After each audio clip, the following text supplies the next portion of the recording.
Good morning. Good morning. Buenos dias. Welcome to the Lower East Side, to Loisaida, to Grand Street Settlement, a historic nonprofit that served our city since 1916. There we go, we'll take that.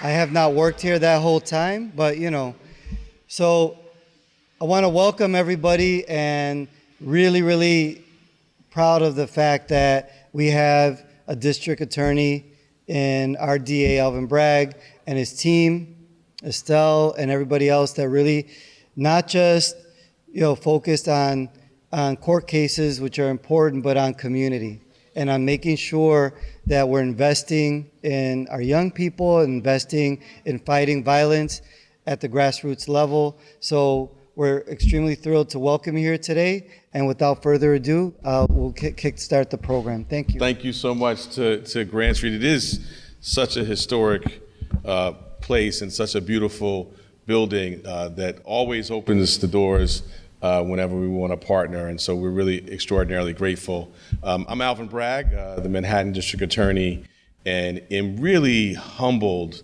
to be here for the third time announcing recipients of our anti-gun violence grants. I'm a lifelong Manhattan resident, so I'm a little biased, but I am so humbled and proud to represent Manhattan for the reasons you just shared, that we work in community, obviously with law enforcement, but with these great community groups and this phenomenal set of other elected leaders. We work hand in hand on safety. And what we've accomplished together, gun violence is a top priority of my office.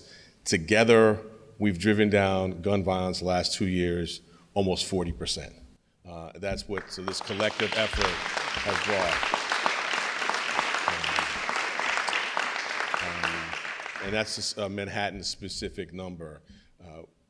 We are doing enforcement every day. Obviously, that's a core part of our job. But as was said, it's the partnership. It's not just the prosecutors and the police officers. It's the clergy. It's the mentors. It's the teachers. It's the theater leaders. It is all of us working in conjunction. So in that spirit, I'm done talking. I don't know what protocol is. I'm just going to go down the line. Does that work? We'll start with Councilmember Carlina Rivera. Good morning, everyone. I will be brief because there are many electeds behind me, and it really does take all of us to take care of our city and our communities. I think specifically that number is so important. District Attorney Bragg has worked with us day in and day out to look at a few things that we can do, right? We have to take a comprehensive look at what our young people are doing, how their environment is affecting their day-to-day life, and where we put our funds, where we make investments is so important. So knowing that 8 groups are receiving $20,000 to expand their programs and really focus on how we can get to the root cause of youth violence is so important. So in our office, we're also working on how to address mental health issues, of course, how to make sure that we keep places like Saturday night programming open, our library staying open, really everything that we can offer our young people and our families here in the Lower East Side and across the city, but specifically Manhattan. We've seen some of the summer statistics. We know the city can get a little hot in more ways than one. And District Attorney Bragg and all of my colleagues behind me are really laser focused on ensuring that we have the funding and the support for families and, of course, gun violence. We do not want to see another life lost, and we will continue to work together to make sure that families feel supported. Thank you very much, and thank you to Grand Street.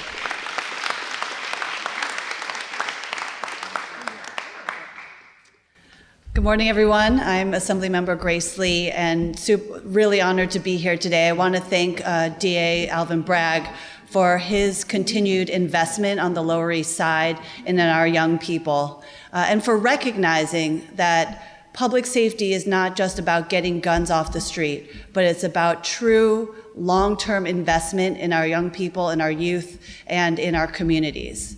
But of course, we also couldn't get this work done without the incredible community-based organizations who are doing the work on the ground, taking that money and helping to create programs that really help to secure a better future for our young people. So I want to thank Grand Street Settlement here today, who is hosting us, and I want to thank all of the other community-based organizations who are doing the work to help us make this happen. Thank you.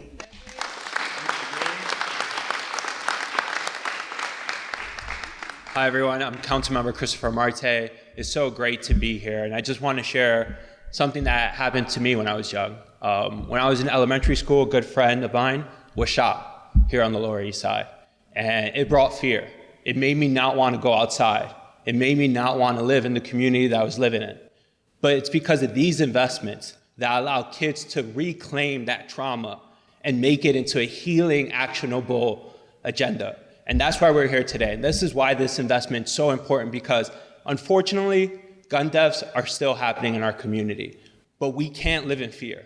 We have to make sure that we come together as a community and work together to undo that harm and make sure that love and care come out of it. And that's what Grand Street Settlement has been doing for a really long time. Just last year, Brian Kavanaugh, Alvin Bragg, and myself went to go play basketball with some kids down on Madison and Rutgers. And we saw that love in that community on a Friday night.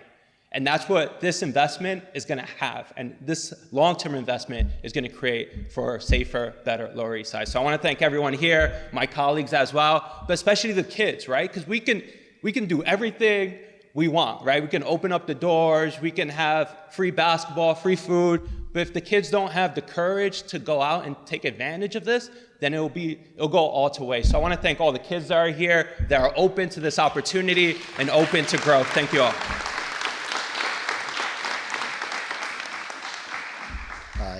A lot of elected officials here to express our pride. I'm State Senator Brian Kavanaugh, representing Manhattan, pretty much everything south of 14th Street. Very proud to represent this community.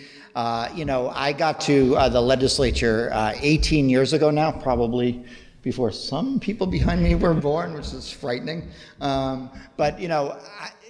Gun violence prevention has been a big part of my work for a long time, particularly at the state level. When I got to the legislature in New York State, which is supposed to be, a place where we have a lot of good sense and a lot of good progressive policies, it was still legal to sell guns to people in this state, meeting them in a parking lot, handing them a gun, they hand you money, and you walk away, no questions asked. So we've done a lot of work to get New York to have some of the strongest gun laws in the country, to make sure that the flow of guns into our community is reduced, make sure people who shouldn't have guns don't have them. We've also worked on non-criminal justice approaches, like having what's sometimes called the red flag law, to make sure that there's a civil process to remove guns from somebody who shouldn't have them because it might be dangerous.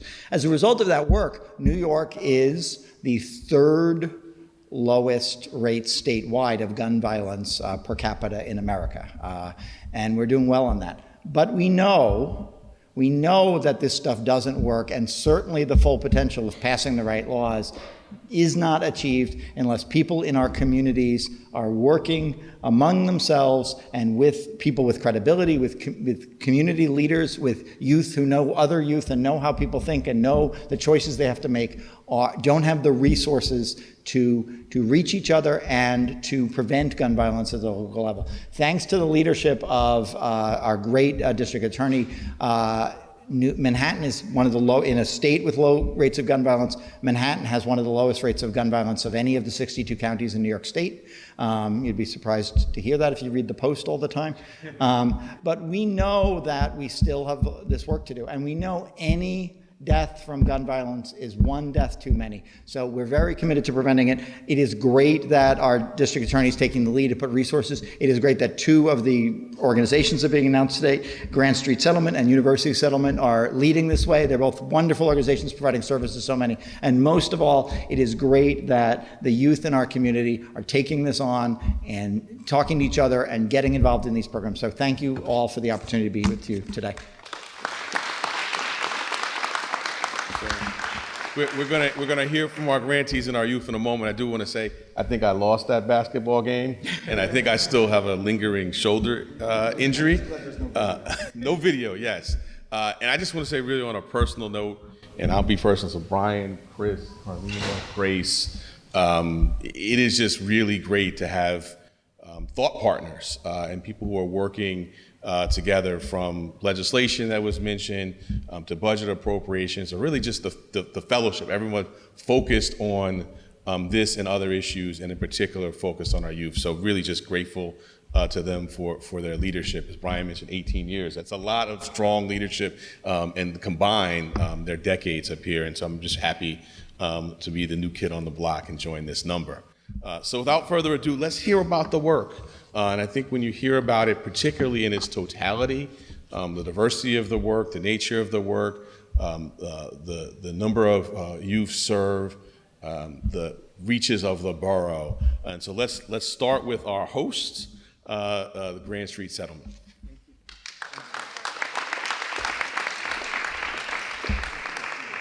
Thank you so much, DA. Appreciate having you here. And let's give a round of applause to the kids and their kids coming in. We got summer camp going on. Come on in, grab a seat. So listen, I will be brief. What I want to do is, in addition to the gratitude to all of our elected officials, this group behind me has invested time in making sure that kids get presents during the holidays, making sure that we have the air conditioning and the heating system. Carlina, our council member, millions of dollars, hundreds and thousands of hours devoted to our young people and our families. And well, we really appreciate this investment of $20,000, and we will use every penny of it properly and make sure that it's leveraged for our young people to prevent violence. But more important, the commitment of elected officials who truly serve their community and serve a historic and important community in our great city. Come on up, kids. So let's give them a hand. This issue is personal for me. I'm gonna ask my son Lucas, he doesn't know I'm doing this, to come up. He was taking some pictures. Let's give him a round of applause. Come on, Lukey. Lukey doesn't know it, but he's got pictures with every DA since Cy Vance. Not before, not Robert, not before him. But I wanted Lucas to come up here because he was in the Universal Pre-K program at Seward Park on Grand Street and Essex. And I went this morning to visit. He had a skateboard, and we walked in to see Ms. Blanca, the director over there. She hadn't seen him in a minute. He grew a little bit. And when I went in, she told me that the 7th Precinct needed some tape because there was a hate crime that happened on Grand Street on Monday, right, which we worked with the DA's office very closely on hate crimes. We're closely with the precinct. We're closely with the PSA.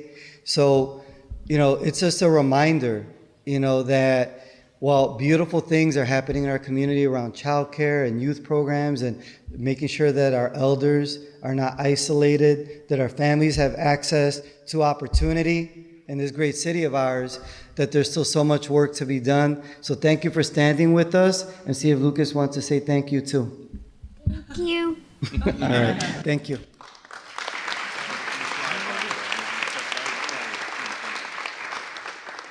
All right, we're gonna go from the Lower East Side to the Upper West Side. I told you we're gonna span the entire borough, and hear now from Children's Aid, New York City.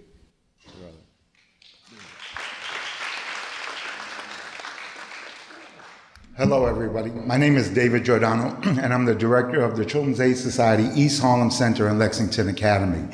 And I just want to say first, foremost, thank you, DA Bragg. I don't know if you remember, but a couple of years ago on a Zoom call with CEC when you were running for election, I kind of reached out to you and said, are you going to continue with the youth programs that address the youth violence in the community? And you said, yes, you would. And I want to commend you for keeping that promise to us in the community. So I'm going to call up we're going to do the kids after, right? But one of our kids has a quote from our CEO, Phoebe Boyle, could not be here today. And in the quote is the word profound. And I want to highlight that word as we talk about youth violence. I am now 62 years old. I first came to Children's Aid Society in 1975 when I was 13 years old because it was a safe place to be, to not wander the streets, to not be exposed to the violence that we were dealing with. And I sadly say, 50 years later, it is profoundly that we continue to address this issue. As a teenager in the 70s and early 80s, as a college student, I went to more funerals for young people that had died from gun violence that should not be part of our society, and we continue to live with it now, 50 years later. So, DA Bragg, I commend you for the work that you've done on this. We've in East Harlem, our youth have been working to map out in every location that a youth was involved in a shooting or was shot and killed. And it's to see the map that's laid out and to see the points in East Harlem in all the streets that have had a violent shooting of either a youth or an adult. I mean, when are we going to change? When are we actually going to do something? And these young people are here doing something about it through all these agencies. So I would like to, are we doing the kids now? Bring them down, yeah. I'd like to call up Emily, one of our young people, and then I'd like to call up Amir, who could talk more directly about the work we're doing. And again, our youth say best of the work that we do as adults because the reflection of the work that we get, the outcomes, is on their backs. So let's give it up for these young people.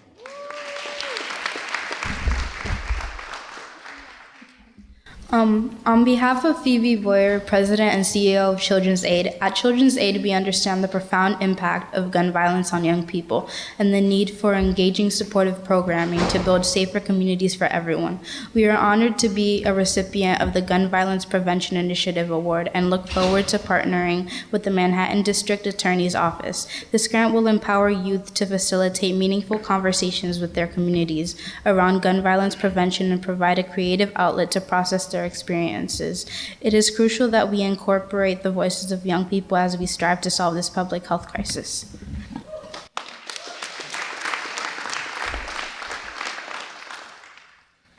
So a couple years ago, us and the group at Children's Aid, we all got together because we noticed an issue in our community, and that issue was gun violence, a very, very prevalent issue. It originally started with Black Lives Matter.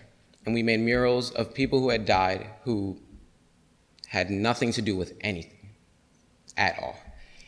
But then we switched to gun violence because we realized that in our community, there should be no reason that you feel unsafe to go outside, to go to the corner store, to go to your local park, to go to school at all.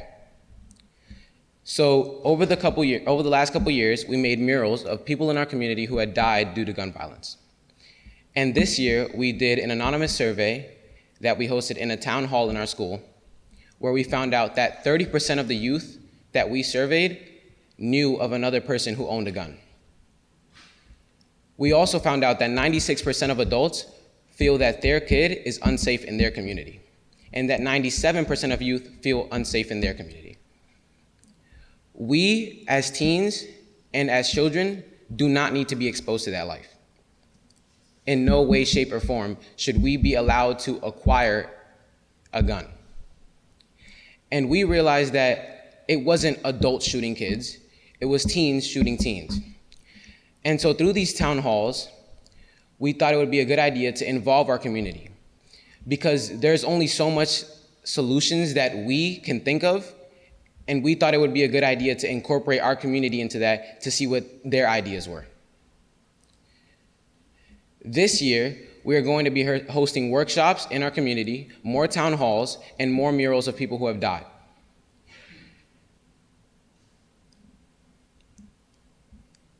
In the coming months, we're going to be hosting a workshop in the Upper East Side where we are going to represent our murals and hand out these little boxes where the kids in our program can color each of them and put them together to create a mural.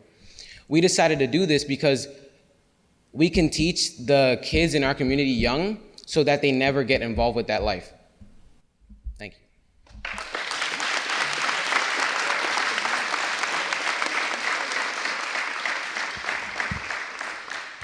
Thank you so much to both of you and the Children's Aid NYC. So great to see directly where the funding is going and the impact that it has.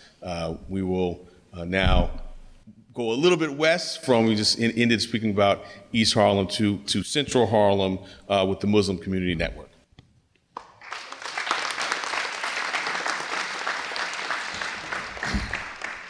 Thank you, thank you. Before I get started, one of my former students is in the crowd. I used to actually teach Nate when I was a middle school science teacher and a homeroom teacher, so that was funny. He saw my eyes, he was like, Mr. Yadaberry. My name is Hussein Yadaberry. On behalf of the Muslim Community Network, I'm honored to stand here to mark this crucial partnership with the Manhattan District Attorney's Office. Today marks an important step in our shared commitment to creating safer communities and preventing gun violence.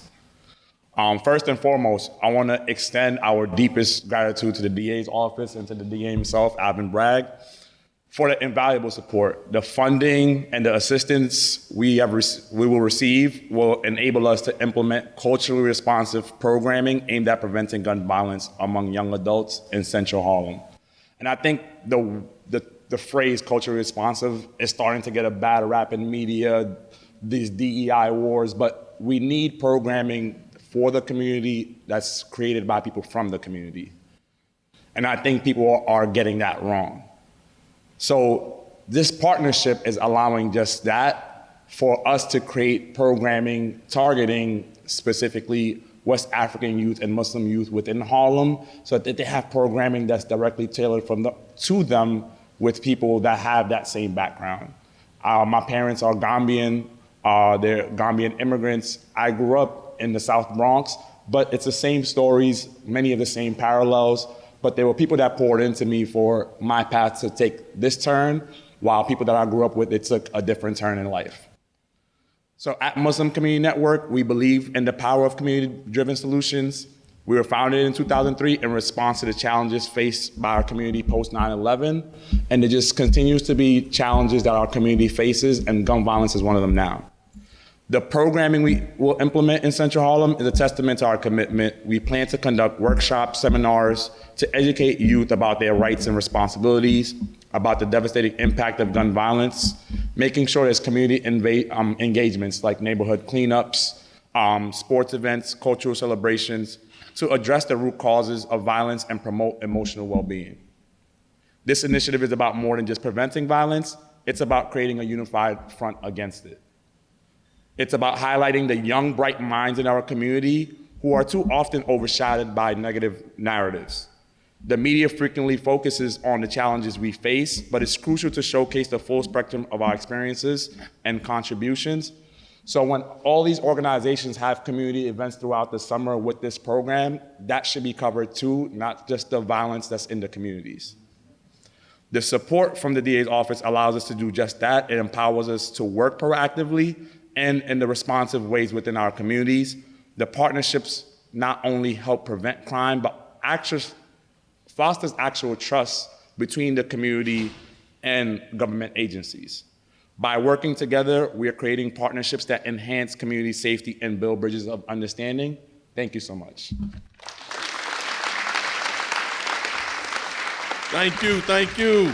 We are going to go back east. We're going to stay up on the upper part of the island. We're going to go back east and hear now from Not Another Child.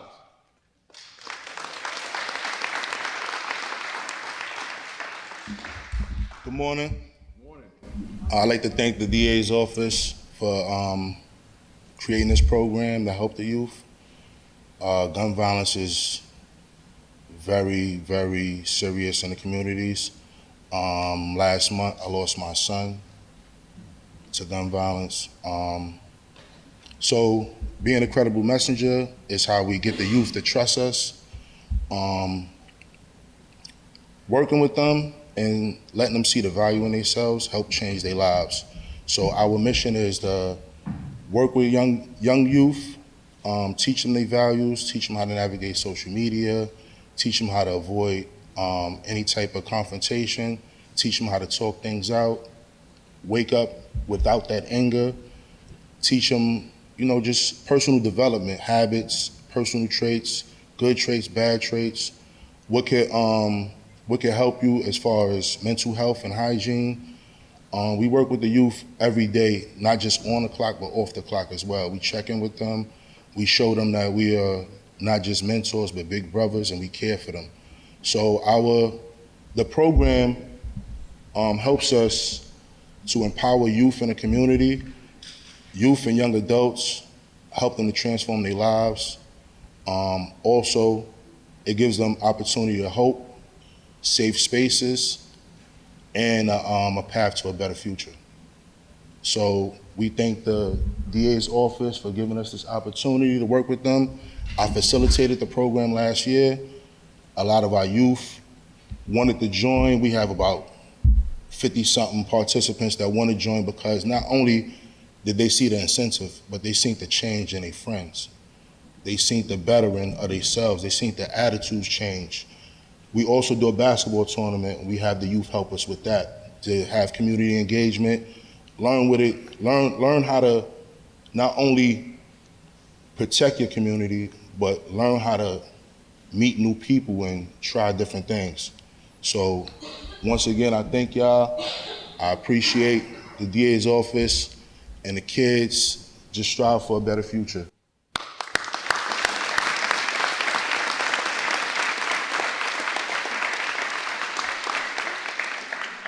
Hi everyone, my name is Aiden Berry. I'm a program aide with NAC, fairly new to the organization, but I'm part of the team that's spearheading the gun violence intervention program we have going on. It was formerly known as the Young Persons Group, but it's now going by the name East Harlem Leadership Academy. And just to speak a little bit about the program and what it's about, essentially our goal, like Chris said earlier, is to transform the lives of our young adults and our youth, to make sure that they're able to navigate safely through the communities and all the issues that's going on currently.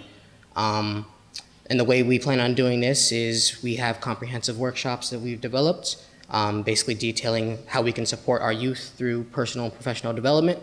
But we essentially just want to equip them with the skills necessary to be able to navigate their lives.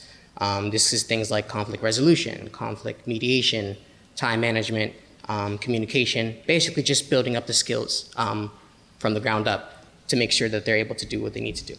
And again, I'd just like to thank the DA's office for allowing us to do the work that we're doing. And yeah, thank you.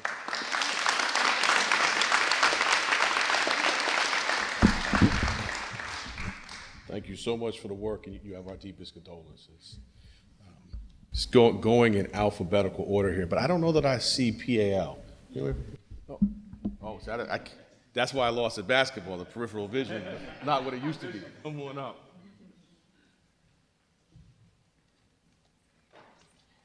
Oh, all right. Thank you. Good morning, everybody. My name is Ian Houck, and I'm a social worker with the Police Athletic League. And we've been servicing all 5 boroughs for well over 100 years now, and provide young people, kindergarten through young adulthood, with a safe and supportive place to grow and develop. And programs like this are integral to that type of work. So we'd like to, on behalf of the agency, thank District Attorney Bragg, the D.A. staff, and everyone else behind the scenes who provide these type of opportunities to the young people of our city.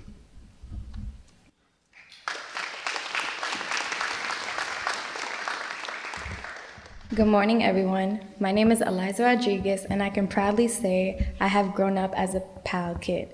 Now, as a teen participant, I enjoy engaging in programs like this one, which provide me and my peers with a safe space to discuss and process our personal experiences together. Our ability to learn and grow while being supported by staff and peers has been nothing short of amazing. I'm grateful to be able to use what I have learned to reach others and spread awareness in my Harlem community. Thank you again to the District Attorney Bragg and the D.A. staff for providing us with this opportunity. Thank you.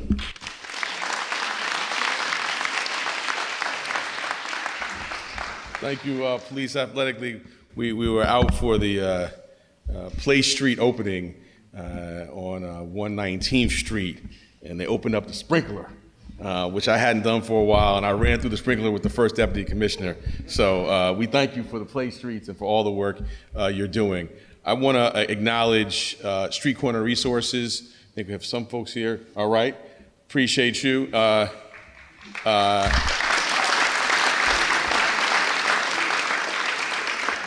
then University Settlement, also here on the Lower East Side, and Uplift NYC, three groups who are also grant recipients this year. So that brings our program to a close. I wanted to just return to something that our friend from the Muslim Community Network said. Grateful to the media who is here today covering this, and I hope when you cut the snippets up, you will keep in the voice of the youth. It's so important. And I have the privilege to then follow up and meet with the youth and the grant recipients and see the progress of their work. I would encourage you to cover that and to tell these stories. They are a critical component to our public safety plan. We want to continue that downward decline, that 38% in shootings that I talked about over the last 2 years. We are going to continue to do the enforcement work. We know that will be covered. This is an integral piece to the public safety puzzle.